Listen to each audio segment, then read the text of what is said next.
Saudara mungkin pernah melakukan doa puasa, lalu kemudian apa yang saudara harapkan di dalam doa puasa sampai hari ini tidak dijawab Tuhan.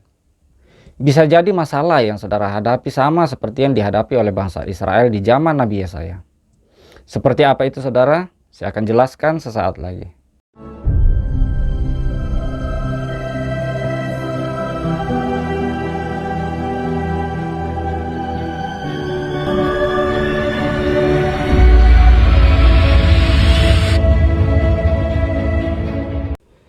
Yesaya pasal 58 ayat 1-12 bercerita tentang puasa yang dilakukan oleh bangsa Israel, di mana di dalam puasa tersebut mereka mengharapkan sesuatu dari Tuhan.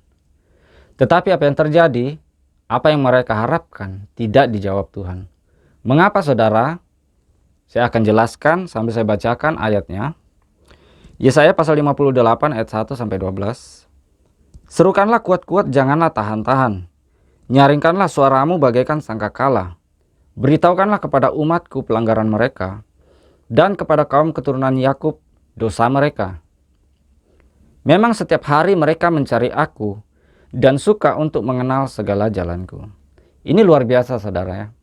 Artinya orang Israel pada saat itu setiap hari mencari Tuhan, dan suka untuk mengenal segala jalan Tuhan. Mereka intim, mereka akrab dengan Tuhan saudara. Mereka menanyakan aku tentang hukum-hukum yang benar. Mereka suka mendekat menghadap Allah. Jadi ini orang-orang yang benar-benar intim dan selalu berkomunikasi dengan Tuhan. Lalu kemudian mereka bertanya. Ayat 3. Mengapa kami berpuasa dan engkau tidak memperhatikannya juga?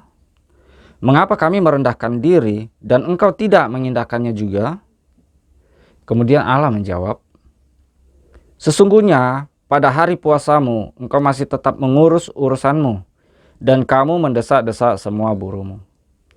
Jadi di saat mereka puasa, mereka masih sibuk dengan urusan pribadi mereka, dengan hal-hal lahiriah atau hal-hal duniawi mereka.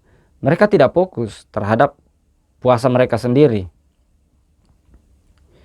Dan kamu mendesak-desak semua burumu, mereka tidak punya belas kasihan.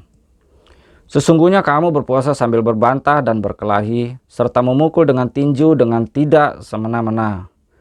Dengan caramu berpuasa seperti sekarang ini, suaramu tidak akan didengar di tempat tinggi. Jadi ada dua hal penting sebenarnya yang menjadi masalah orang-orang Israel pada saat itu. Kenapa doa puasa mereka sama sekali tidak didengarkan atau dijawab oleh Tuhan? Pertama, mereka tidak mengerti apa arti puasa yang sebenarnya. Kemudian yang kedua, mereka punya pelanggaran, yaitu mereka tidak punya belas kasihan. Ini bicara tentang sifat. Nanti saya akan jelaskan, saudara. Sungguh-sungguh inikah berpuasa yang ku kehendaki, dan mengadakan hari merendahkan diri, jika engkau menundukkan kepala seperti gelagah, dan membentangkan kain karung dan abu sebagai lapik tidur, sungguh-sungguh itukah yang kau sebutkan berpuasa, mengadakan hari yang berkenan pada Tuhan. Menarik, saudara. Tuhan tidak tertarik kepada ritual agama kita. Bahkan se-ekstrim ini saudara, mereka tidur pakai karung. Kemudian biasanya orang-orang Yahudi itu menaburkan abu di atas kepala mereka untuk menunjukkan betapa hinanya mereka di hadapan Tuhan. Dan itu adalah sikap merendahkan diri mereka. Tetapi apakah bisa hati Tuhan digetarkan atau digerakkan dengan sifat-sifat seperti itu? Atau ritual-ritual seperti itu?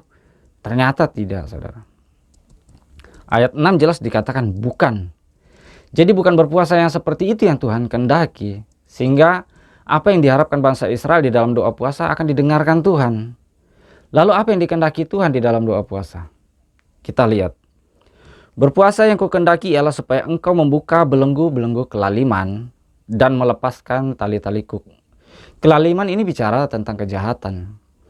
Jadi Tuhan ingin supaya di dalam puasa kita melepaskan hal-hal jahat yang ada di dalam diri kita, di dalam hidup kita. Pikiran-pikiran jahat kita, sifat-sifat kita yang jahat, perkataan kita yang jahat. Bahkan apa yang tersimpan di dalam hati kita yang jahat dalam pandangan Tuhan. Harusnya itu dilepaskan.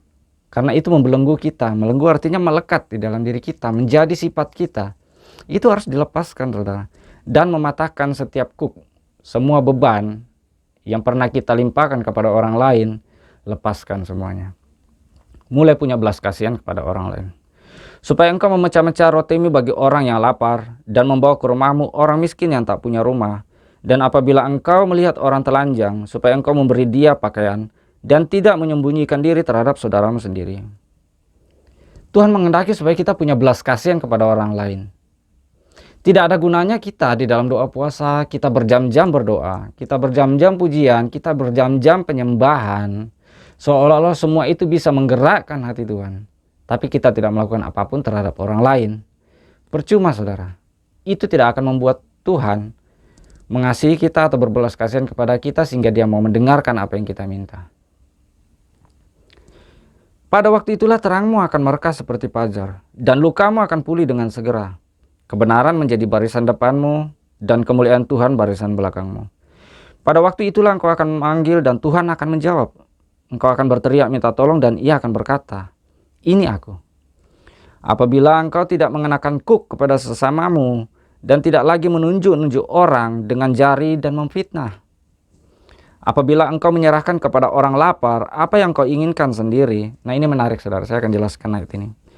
Apabila engkau menyerahkan kepada orang lapar apa yang kau inginkan sendiri. Saudara kalau lapar, saya kasih contoh sederhana ya. Saudara kalau lapar inginnya makan ayam, misalnya ayam goreng. Tetapi saudara dapati orang lapar, saudara berikan mie yang murah.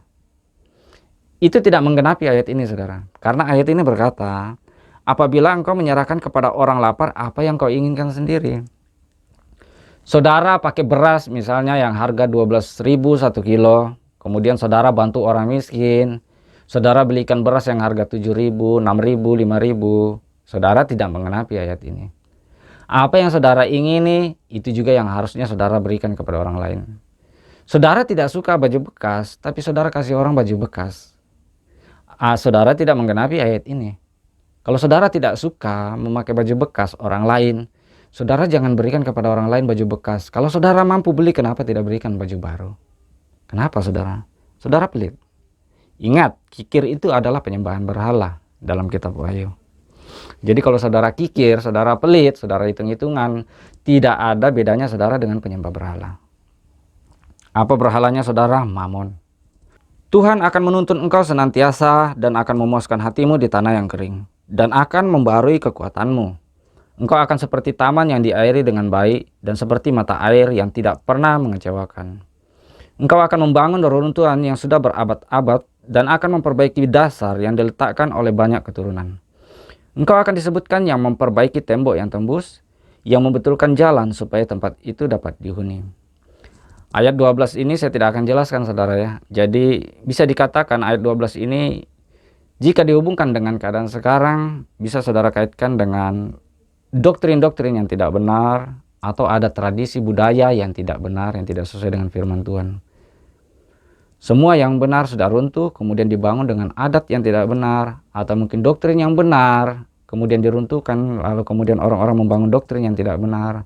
Saudara akan dipakai Tuhan untuk memulihkan semua itu. Itu maksudnya ayat 12. Jadi puasa itu bukan soal tidak makan dan tidak minum. Saudara menahan lapar, menahan haus, tujuannya untuk apa, saudara? Menekan keinginan daging, saudara. Supaya saudara fokus kepada keinginan roh. Itu tujuan puasa, bukan hanya sekedar menahan lapar dan haus.